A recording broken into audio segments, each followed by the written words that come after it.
Good morning everyone, कैसे हो आप लोग। तो पढ़ाई अच्छे से हो रही है ना, क्योंकि अब हम लोग आखिर में पहुंच गए हैं। 2 लेक्चर और होगा इसमें, और उसके बाद या फिर आज ही ख़त्म हो जाए ये चैप्टर, ठीक है। तो हम लोग ने लास्ट में लेक्चर में शुरू किया था वेव मैकेनिकल मॉडल। देखो इसमें चूँकि बहुत एडवांस हो जाता है, ये ग्रेजुएशन का पार्ट है, तो हमें इसमें थोड़ा लिमिट में ही पढ़ना होता है ना, इसलिए हमको आपको बस मैंने बोला भी था कि हम जितना बता रहे हैं उसमें जो नोट करने के लिए करें, और जो मेन पॉइंट आ रहा है वहाँ पे मैं बोल रहा हूँ कि फोकस यहाँ करना है, वो चीज़ आप करना है। आपका इस टॉपिक से क्वेश्चन नहीं छूटेंगे।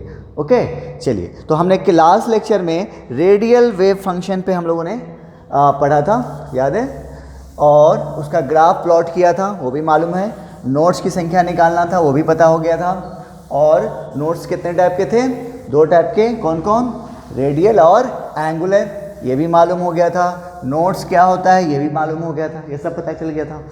तो आज हम लोग देखेंगे थोड़ा सा आगे। तो हेडिंग डालोगे रेडियल या फिर प्रोबेबिलिटी डेंसिटी। प्रोबेबिलिटी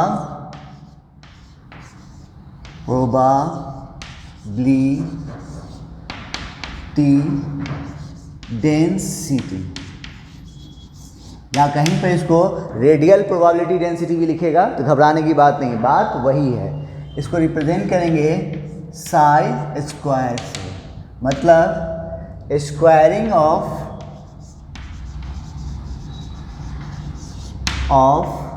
क्या चीज? रेडियल वेव फंक्शन गिव्स, क्या देगा? प्रोबेबिलिटी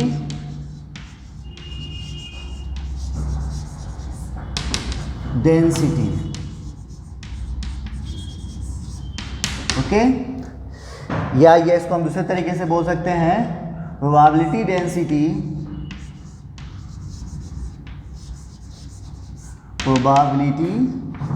डेंसिटी इज, क्या है ये क्या है? ये प्रोबेबिलिटी है, probability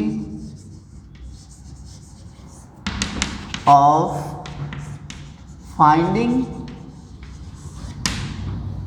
electron in unit volume. Probability of finding in unit electron in unit volume is called, क्या कहेंगे? Probability density. ओके, पहला बात तो ये क्या होता है ये मालूम हो गया। इन प्रोबेबिलिटी डेंसिटी, याद है जब रेडियल वेव फंक्शन का हम जो ग्राफ ड्रॉ कर रहे थे तो क्या हो रहा है? एक्सिस के नीचे भी जा रहे थे, यानी निगेटिव पार्ट भी आ रहा था। लेकिन यहां देखो तो क्या है? रेडियल वेव फंक्शन के ऊपर स्क्वायर आ गया है। जब स्क्वायर आ गया है तो अगर निगेटिव के ऊपर भी स्क्वायर लगा दोगे तो क्या हो जाएगा? पॉजिटिव हो जाएगा। मतलब ये हुआ कि प्रोबेबिलिटी डेंसिटी में जो है निगेटिव पार्ट नहीं होगा। इन प्रोबेबिलिटी डेंसिटी, इसको पहचानने का सबसे अच्छा तरीका है, in probability density there is no negative part. Okay, जल्दी से नोट करो यहां तक।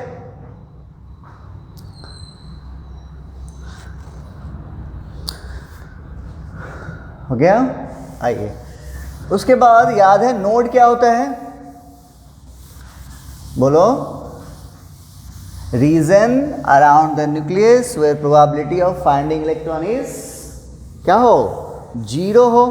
उसी को हम लोग क्या कहते हैं? नोड कहते हैं, यानी नोड पे इलेक्ट्रॉन नहीं होगा। और ये साई जो होता है ये क्या होता है? वेव फंक्शन होता है, किसका? इलेक्ट्रॉन का। अब जब नोड पे इलेक्ट्रॉन होगा ही नहीं तो साई का वैल्यू क्या होगा? 0। तो साई का वैल्यू 0 तो साई स्क्वायर का वैल्यू 0। तो पहले यहाँ पर 2 पॉइंट हम लिखेंगे। पहला पॉइंट जो है, ये जो प्रोबेबिलिटी डेंसिटी है इसका रिलेशन जो है डिस्टेंस फ्रॉम न्यूक्लियस कैसा होगा? इन्वर्सली प्रोपोर्शनल होगा। यहाँ पे आर क्या है? Distance from nucleus. ओके, एक बात दूसरा पॉइंट एट नोड पे साई का वैल्यू क्या था 0, साई स्क्वायर का वैल्यू क्या होगा 0। ओके, जल्दी से नोट कर लीजिए, फिर हम लोग ग्राफ प्लॉट करते हैं।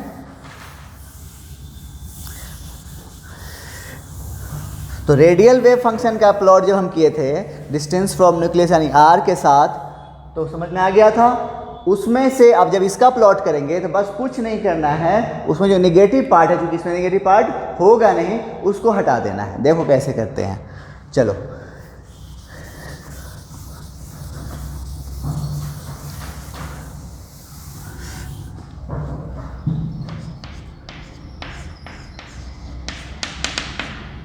चलो, तो पहला हम बात कर रहे हैं फॉर 1s, ठीक है। समझना ध्यान से, किसके बीच में हम लोग कर रहे हैं अब, प्रोबेबिलिटी डेंसिटी और डिस्टेंस फ्रॉम न्यूक्लियस। ओके, तो इसमें रेडियल नोड की संख्या कितनी होगी 1s के लिए? बोलो, फार्मूला क्या था? अब तो याद हो गया होगा, n माइनस एल माइनस 1। तो n का वैल्यू कितना है 1, l का वैल्यू कितना है, s के लिए कितना होता है l का वैल्यू 0 और -1, तो कितना हो गया 0 हो गया। यानी 1s में क्या होता है, रेडियल नोड की वैल्यू क्या होती है 0 होती है। इवन एंगुलर नोड का वैल्यू क्या होगा, तो बता दो जल्दी से। हाँ, एंगुलर नोड भी क्या हो जाएगा 0 होगा ना, क्योंकि एंगुलर नोड किसके बराबर होता है, एजीमुथल क्वांटम नंबर यानी l के बराबर। तो क्या होगा 0 नहीं हो जाएगा। और ऐसे फिर देखो तो टोटल नोड्स कैसे निकालते हैं, n-1, तो n का वैल्यू कितना है 1, 1 - 1 0, तो नोड है ही नहीं यहाँ पे, है ना। आइए, तो अब हमें मतलब इसका मतलब, और s के लिए जो है ग्राफ कहाँ से शुरू होता है, मैक्सिमम से। जब r का वैल्यू 0 होता है तो यानी ये यहाँ से शुरू होगा और यहाँ पे मतलब टच इसको नहीं करेगा। क्यों? क्योंकि यहाँ पे रेडियल नोड के वैल्यू क्या है 0 है, ठीक है। आइए फिर दूसरा के लिए करते हैं फॉर 2s। समझना ध्यान से, क्योंकि इसमें मैं आज क्वेश्चन भी करने हैं। प्रोबेबिलिटी डेंसिटी और डिस्टेंस फ्रॉम न्यूक्लियस। चलो, तो सबसे पहले क्या चेक करोगे, रेडियल नोड करो। बोलो कितना हो जाएगा, लगो ये formula, n minus L minus 1। n का वैल्यू कितना है 2, l का वैल्यू क्या है 0, तो 2 - 1 कितना हो गया 1। यानी यहाँ पे आपको रेडियल नोड क्या है 1 है। इसका मतलब एक बार इस एक्सिस को टच करेगा। शुरू कहाँ से होगा, ऊपर से, और एक बार ये क्या होगा टच करेगा। जैसे पिछला में क्या हुआ था, जब हम यहाँ पे रेडियल वेव फंक्शन लेंगे तो ये क्या होता था, नीचे जाता था। लेकिन इस बार यहाँ पे क्या आ गया है, अब प्रोबेबिलिटी डेंसिटी है, तो ये नीचे अब नहीं जाएगा, ये सिर्फ इसको एक बार टच करेगा, क्योंकि यहाँ पे नोड क्या है, एक नोड आ गया है। तो यही है आपको, ये क्या है, रेडियल नोड है, ठीक है। समझ में आ गया। चलो यहाँ तक नोट करो जल्दी से।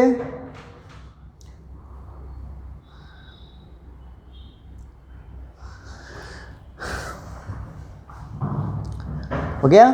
इसी तरह से फिर हम बात कर लेते हैं फॉर 3s। अब तो तुम लोग ड्रॉ कर सकते हो फटाफट। चलो 3s के लिए हम बात करेंगे प्रोबेबिलिटी डेंसिटी और r के बीच में। बोलो रेडियल नोड की संख्या 3 - 0 - 1 कितना हो जाएगा 2। तो अब ग्राफ कहाँ शुरू होगा, मैक्सिमम से। जब r का वैल्यू 0 होगा तो एक बार टच किया एक रेडियल नोड, फिर ऊपर उठेगा। और याद है कि जब इसका जो है इसके साथ कैसा रिलेशन है, इन्वर्सली। तो फिर ये क्योंकि अब एक नोड हो गया, एक बार और टच करेगा, ये और आएगा नीचे। एक बार और टच किया, अब क्या हो गया, 2 रेडियल नोड हो गया, और फिर इसके बाद ये उठेगा इस तरह से। और इसका जो है ग्राफ जो होगा इस टाइप से होगा, डिक्रीजिंग ऑर्डर में, ठीक है। यानी r का वैल्यू बढ़ेगा तो ये वैल्यू क्या होगा, घटेगा, ठीक है। तो यहाँ पर देखो, तो ये है रेडियल नोड और ये है रेडियल नोड। यहाँ पे कितना रेडियल नोड आ गया, 2 रेडियल नोड आ गया, ठीक है। आइए फिर बात करते हैं एक और, इसके लिए 4s के लिए। बोलो 4s में रेडियल नोड की संख्या जल्दी से बता दो, कितना हो जाएगा? बोलो बोलो बोलो बोलो, क्या होगा? यहाँ रखो 4 माइनस 0 माइनस कितना 3, यानी 4s में आपको 3 रेडियल नोड है। तो पहली बार यहाँ से शुरू हुआ, एक बार टच किया, एक रेडियल नोड, फिर उठा ऊपर, फिर दूसरी बार फिर नीचे आएगा, फिर टच किया, 2 रेडियल नोड हो गया, फिर एक बार ऊपर उठेगा और फिर एक बार टच करेगा, फिर ऊपर उठेगा। तो देखो तो कितना हो गया, 1 2 और 3 रेडियल नोड है। कोई दिक्कत यहाँ तक समझ में आ गया? तो ये था एस के लिए, जल्दी से नोट कर लो, फिर पीडीएफ के लिए कर लेते हैं।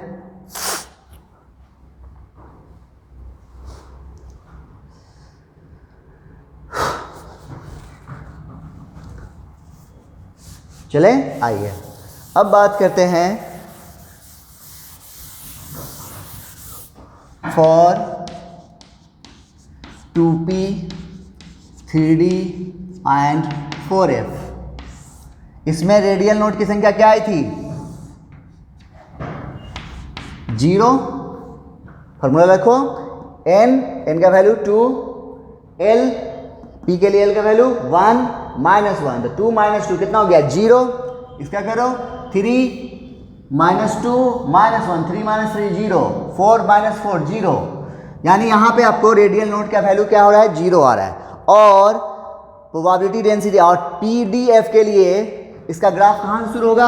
ओरिजिन से, यानी आर का वैल्यू जब 0 होगा इसका वैल्यू भी 0 होगा, यानी यहाँ से शुरू होगा और ये इसको टच नहीं करेगा। क्यों? क्योंकि यहाँ पे रेडियल नोड क्या है? 0 है। ओके, चलो समझते चलना, क्योंकि इसमें हमें आज क्वेश्चन करने हैं। अगला है फॉर 3p 4d और 5f। चलो बताओ इसमें रेडियल नोड कितना होगा? जल्दी से बता दो, कितना होगा? बोलो। 3n minus l minus 1, 3 minus 1 minus 1 कितना? 3 माइनस 2 मतलब 1, यानी इन सब में कितने होंगे रेडियल नोड? यहाँ पर आपको कितना मिल रहा है? 1 मिल रहा है। ओके, तो यानी एक बार ये ऊपर उठेगा, उठा, और फिर एक बार इसको ये टच करेगा, क्योंकि यहाँ पे रेडियल नोड की संख्या है 1। कोई दिक्कत? नोट करो जल्दी।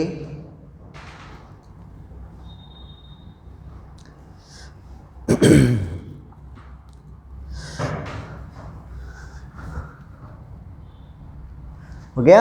आइए अगला है for 4p 5d and 6f। बोलो इसमें कितना हो जाएगा रेडियल नोड?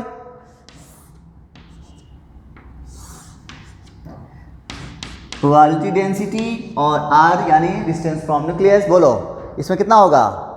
4 माइनस 1 माइनस कितना? 2। इन सब में कितना रेडियल नोड मिल रहा है आपको? 2 मोल मिल रहा है। इसका मतलब कि इस एक्सिस पे क्या करेगा? 2 बार टच करेगा। चलो तो एक बार ऊपर उठा, फिर ये नीचे आया, एक टच किया, ये है एक रेडियल नोड, फिर ये ऊपर उठेगा और इसको फिर एक बार इसको टच करेगा। क्यों? क्योंकि यहाँ पे रेडियल नोड कितना है इस केस में? हमें 2 है। तो समझ में आ गया होगा कैसे करोगे, इस तरह से आगे का केस आएगा तो निकाल लोगे। चलिए, तो ये था रेडियल वेव फंक्शन और प्रोबेबिलिटी डेंसिटी का प्लॉट, और कैसे ड्रॉ करना है, कैसे निकालना है, यह मैंने आपको बता दिया। अब इस पर क्वेश्चन कैसे आते हैं वो हम लोग देखते हैं। तो जल्दी से नोट कर लो, क्वेश्चन से देखते हैं।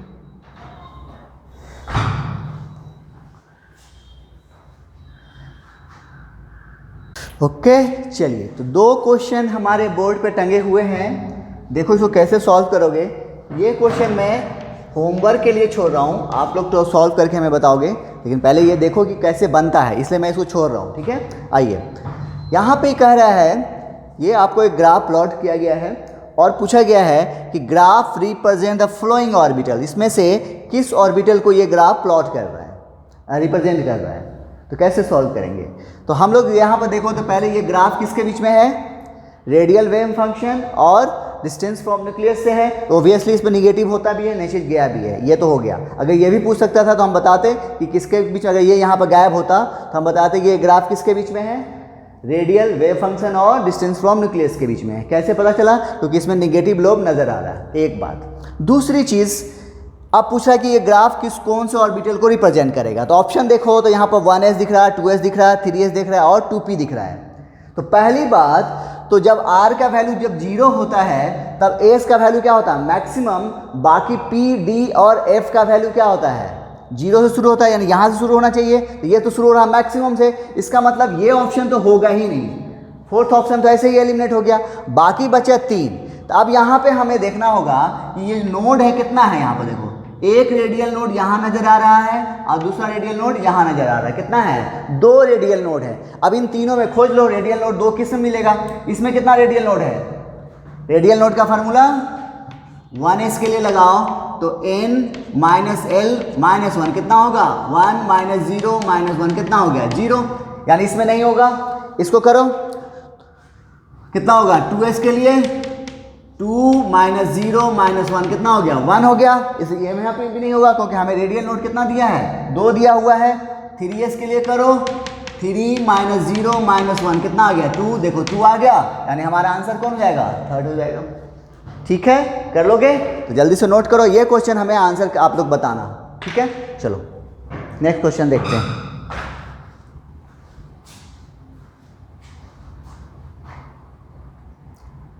ओके, चलो अगला 2 क्वेश्चन है, जल्दी से सॉल्व करो, जल्दी से सॉल्व करो। तो आप लोग, अब तो आ गया है आप लोगों को,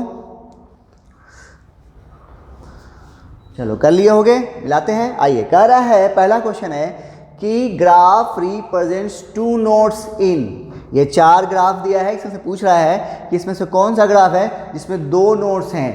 तो बताओ तो किसमें है? इसमें नोड है? नहीं, ये तो नहीं होगा। इसमें नोड नजर आ रहा है कितना? यहाँ नोड है कितना? 1 है, ये भी नहीं होगा।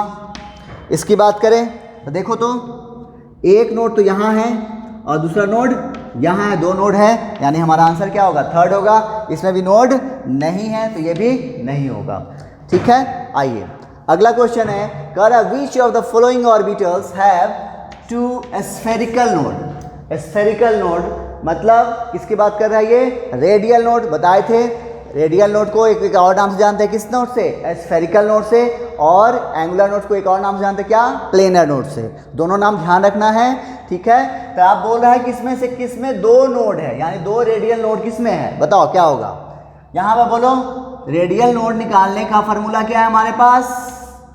n minus l minus 1। तो यहाँ पे कितना होगा? देखो 2 माइनस 0 माइनस 1 कितना हो गया? 1। इसमें 4 माइनस 0 माइनस 1 कितना? 3। यहाँ भी, और यहाँ पे 3 माइनस 2 माइनस 1 कितना हो गया? 0।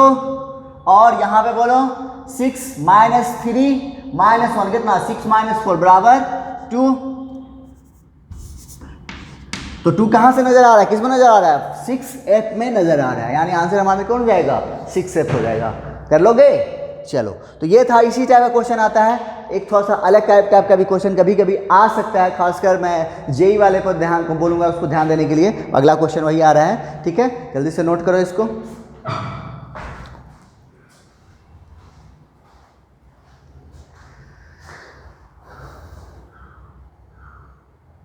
चलो अगला क्वेश्चन है हमारा, थोड़ा सा जेई वाले स्पेशली ध्यान देंगे इसको, नीट वाले को तो कम उम्मीद है कि इस टाइप का क्वेश्चन आए, जेई वाले देखेंगे। कह रहा है कि Schrödinger wave equation for hydrogen atom is, ये दिया गया है। ठीक है, वो जो हम लोग इक्वेशन डाले थे तो वहाँ बोले थे ना कि ये क्वेश्चन जो है ग्रेजुएशन का पार्ट है। आप लोग जब पढ़ना होगा तो वेब आपको एटॉमिक मॉडल में जो है, जब ग्रेजुएशन अगर करोगे केमिस्ट्री ऑनर्स वगैरह तब पढ़ पाओगे। वो उससे तो हमें मतलब नहीं, हम इस क्वेश्चन को कैसे सॉल्व करें ये हमें मतलब है। ठीक है, आइए, तो आप जानते हो कैसे सॉल्व करना है। देखो, कह रहे हैं कि स्क्रोडिंगर वेव हाइड्रोजन एटम के लिए ये आपको दिया गया है। ठीक है, और बोल रहा है साई 2s बराबर ये है वैल्यू।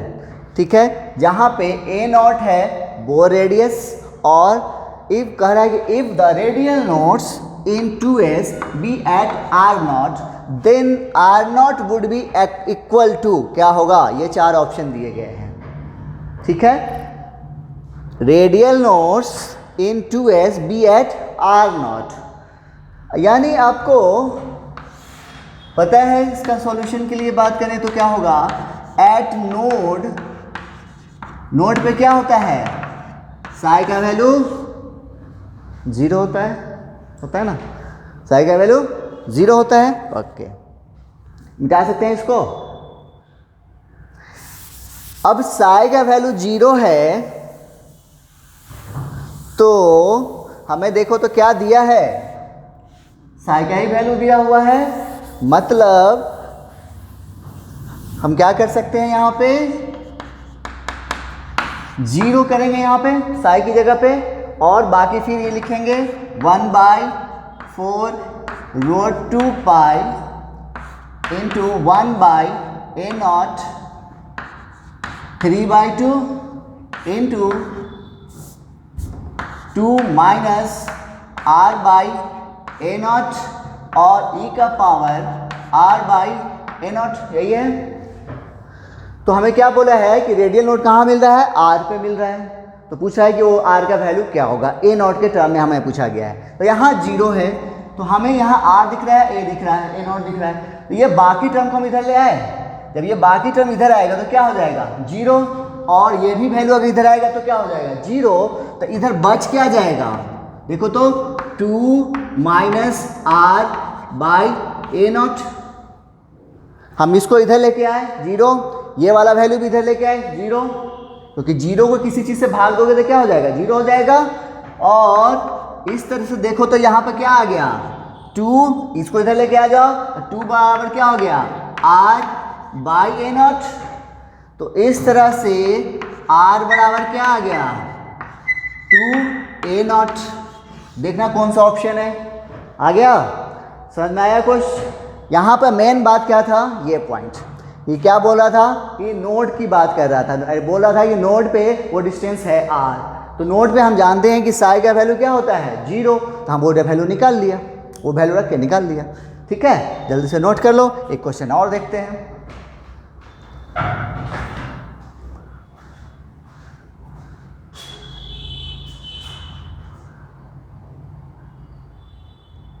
चलो अगला क्वेश्चन है हमारा, कह रहा है कि आप बनाना चाहोगे, ट्राई करो पहले आप लोग।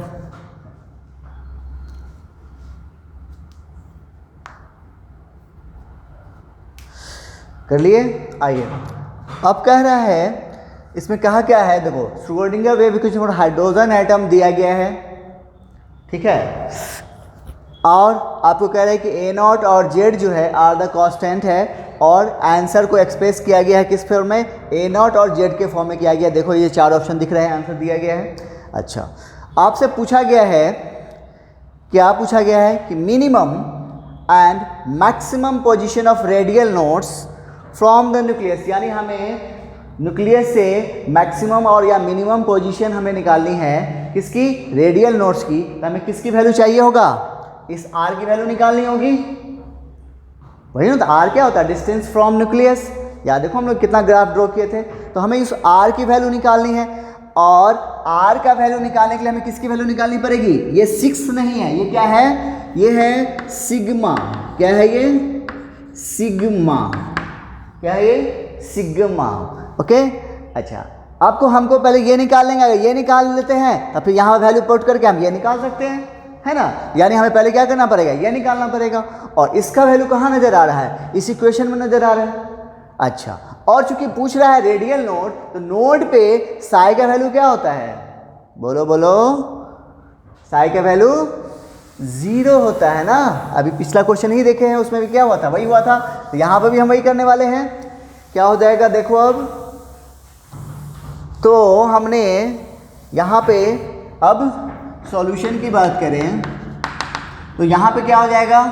एट नोड साई का वैल्यू 0, ये हो गया 0, है ना। अच्छा, इसको हम मिटा सकते हैं अब, और खाली हम इसको लिख लेते हैं यहाँ पे सिग्मा बराबर 2ZR बाई ए नॉट, इसकी हमें ज़रूरत पड़ने वाली है, ठीक है।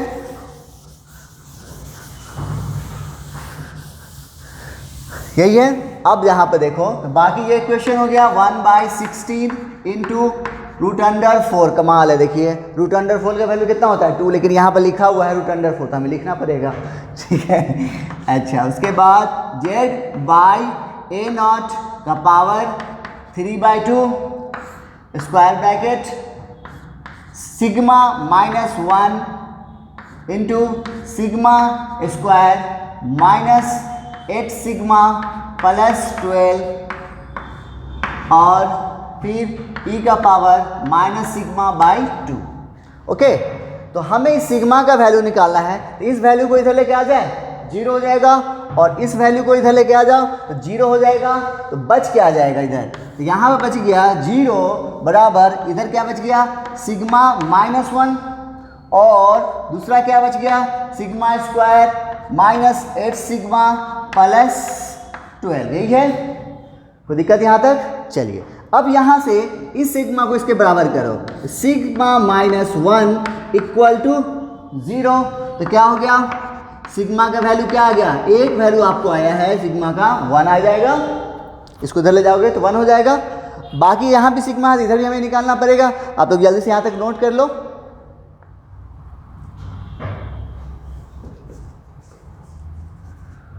ओके, अच्छा अब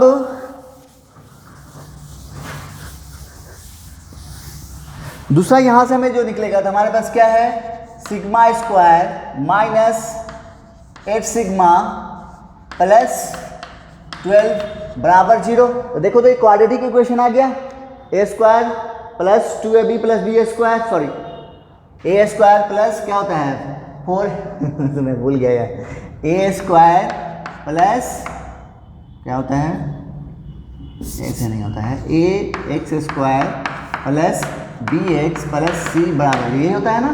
ओके, यही है। देखो तो इस टाइप का तो नहीं है, थोड़ा सा यहाँ पर चूंकि माइनस साइन है तो यही है।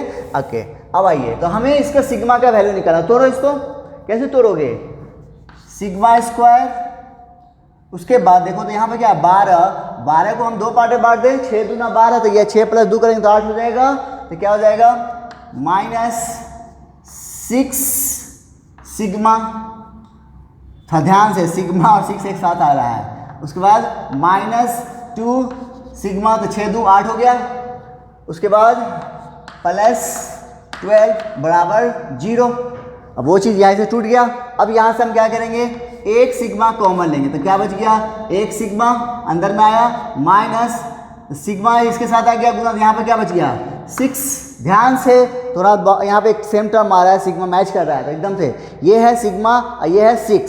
ओके, फिर -2, फिर यहाँ पे क्या बच जाएगा सिग्मा और -6 बराबर 0, क्योंकि 6 दूना 12 होना चाहिए। अब देखो तो हमारे पास ये टूट के क्या आ गया सिग्मा -2 और सिग्मा -6 बराबर 0। ये आया, एक वैल्यू हम ऑलरेडी निकाल चुके हैं, क्या आया है 1 आया है। अब यहाँ से भी देखो तो हमारा 2 वैल्यू आ रहा है, सिग्मा -2 बराबर 0, सिग्मा बराबर क्या हो गया 2, एक वैल्यू ये आ गया, और फिर सिग्मा -6 बराबर 0, सिग्मा बराबर 6, एक वैल्यू ये आ गया। ओके, हमारे पास कितने वैल्यू आ गए सिग्मा के 3 वैल्यू आ गए। हमें पूछा गया है मिनिमम और मैक्सिमम डिस्टेंस, है ना। तो अब देखो तो हमारे पास सिग्मा का दिया क्या है, सिग्मा बराबर क्या, देखो तो 2ZR/A0, है ना, यही है ना। हमें R का वैल्यू निकालना है, तो वही R का वैल्यू ही ना बताता है डिस्टेंस फ्रॉम न्यूक्लियस, तो R का वैल्यू निकालना है। तो पहला हम ले रहे हैं सिग्मा बराबर 1, देखो यहाँ पे पहला फर्स्ट केस सिग्मा बराबर 1, तब यहाँ पे हम रखा 1, तो यहाँ पे क्या हो जाएगा देखो तो 2ZR/A0, तो देखो तो यहाँ पे R का वैल्यू क्या आ गया, इधर आएगा A0/2Z होगा, एक वैल्यू ये आया। अच्छा, और अब हम कहाँ करें, इधर कर सकते हैं। इसी तरह से फिर सिग्मा का वैल्यू रखो 2, टू ही है ना, हाँ 2 है, 2 बराबर 2 Z R by A naught. तो देखो तो 2 से 2 कट गया तो आर बराबर क्या आ गया, ए नॉट बाई जेड, ये हो गया दूसरा वैल्यू, 2 वैल्यू आ गए आर के। एंड एक और वैल्यू हमारे पास सिग्मा का, वो है सिग्मा बराबर 6 बराबर क्या हो जाएगा 2 Z R by A naught. तो 2 से कट गया, ये 3 टाइम्स क्या हो गया, आर बराबर ये हो जाएगा 3 ए नॉट बाई जेड। देखो तो हमारे पास 3 वैल्यू आए, 1 2 और 3। तो हमसे क्या क्या पूछा गया है, मिनिमम, और हमारे पास 3 वैल्यू है लेकिन हमें 3 नहीं पूछा, हमसे पूछा है मिनिमम और मैक्सिमम। तो मिनिमम कौन है, तो यहाँ पे देखो, तो यहाँ पे है ए नॉट जेड बाई, दोनों सब में कॉमन है, जो टर्म है उसको निकालो। तो इधर क्या हो गया 1/2 यानी 0.5, यहाँ पे 1 और यहाँ पे 3, ये तो मैक्सिमम हो गया, ये 1 है और यहाँ पे 0.5 है। तो मिनिमम कौन हुआ, ये हुआ, और मैक्सिमम कौन हुआ, ये हुआ। तो मिनिमम वाला खोजो, a not by 2z, a not by 2z, a not by 2z यहाँ भी है, और ए नॉट बाई 2z यहाँ भी है, 3 जगह आ गया। और फिर maximum 3 not a by Z, यानी हमारा आंसर क्या हो जाएगा, 3rd हो जाएगा।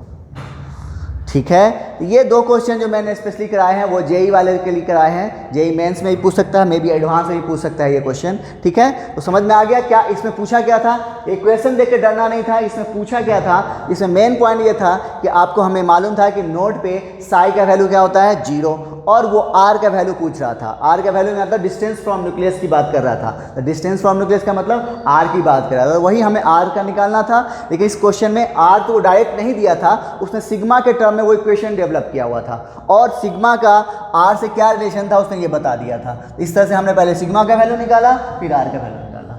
ठीक है, चलिए, तो ये था आपको रेडियल वेव फंक्शन और रेडियल प्रोबेबिलिटी डेंसिटी। ठीक है, उससे क्वेश्चन और उस पर कैसे बनाने हैं वो मैंने आपको बता दिया है। तो नेक्स्ट लेक्चर में मैं आपको थोड़ा सा इसी से रिलेटेड एक और आएगा, वो आएगा प्रोबेबिलिटी डिस्ट्रीब्यूशन फंक्शन, वो थोड़ा सा है, ज़्यादा नहीं है, वो बताना है। और उसके बाद आपको ऑर्बिटल्स जो होते हैं उसके नोडल प्लेन कैसे निकालेंगे वो बताएंगे, क्योंकि इसकी ज़रूरत जो है, जो हम नोडल प्लेन बताएंगे वो आपको नेक्स्ट लेक्चर यानी केमिकल बॉन्डिंग में आपका शुरू हो जाएगा। तो उम्मीद है कि आपको संडे तो नहीं, मंडे से श्योर है कि आपका न्यू चैप्टर शुरू होगा केमिकल बॉन्डिंग। ओके, चलिए, तो नोट कर लीजिए इसको, नेक्स्ट लेक्चर में मिलते हैं। Okay, thank you.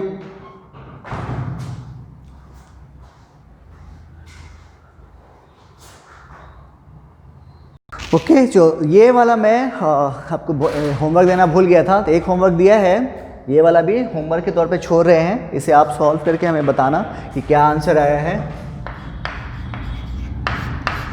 ठीक है, चलिए, तो ये था, इसको आप सॉल्व करके हमें बताओ, उसके बाद हम लोग नेक्स्ट लेक्चर में मिलते हैं फिर। Okay, thank you.